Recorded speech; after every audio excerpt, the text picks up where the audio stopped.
This leads me to another sort of aspect of your life, more of activism.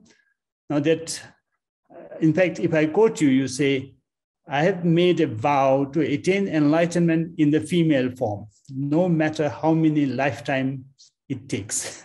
So you have been a very vocal advocate of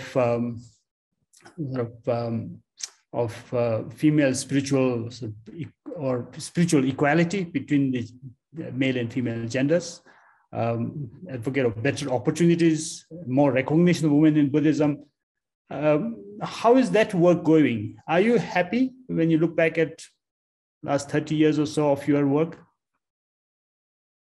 Oh, yes. I mean, actually, I would say that in the last 30 years, the status of nuns has basically taken a quantum leap.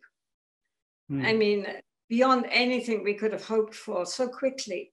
And I will say that this is also very much on account of the support of the monks.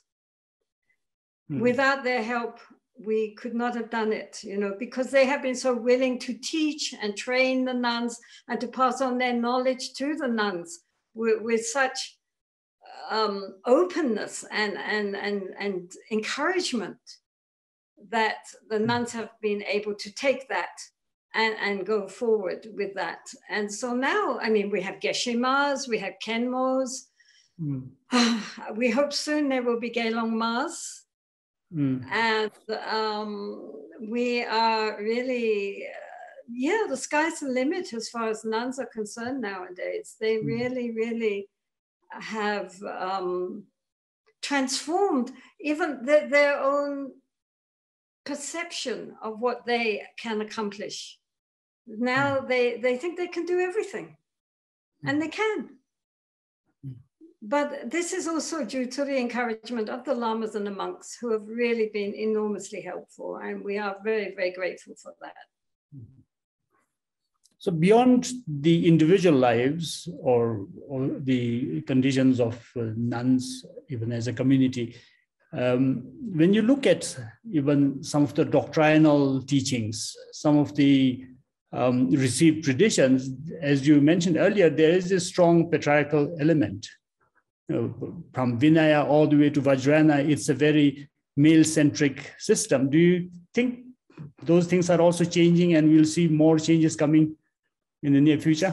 Well, we hope so. I mean, obviously, you always have to ask yourself, well, who wrote the books?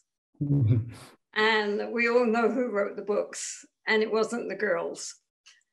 And so mostly you're hearing the male voice and the male perception of the feminine.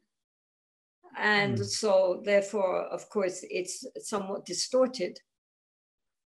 But, you know, nowadays, for example, in the West, many of the top scholars and teachers and meditation instructors are female. And nobody even questions it.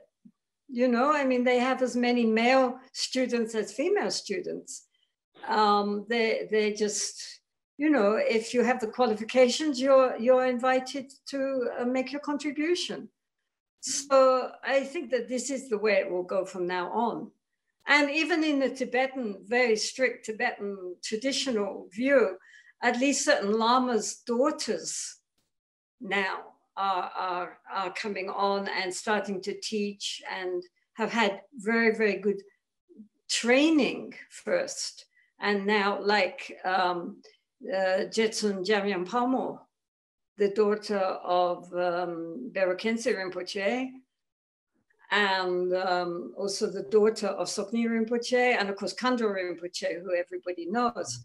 I mean, yes, you have to be the daughter of some lama, but nonetheless, they also have the training and the good karma to be in that particular family. And now they have the confidence to, you know, to become teachers in their own rights. So it's changing. It is changing. I mean, one cannot, you know, say that things have stayed the same. It's all it's positive.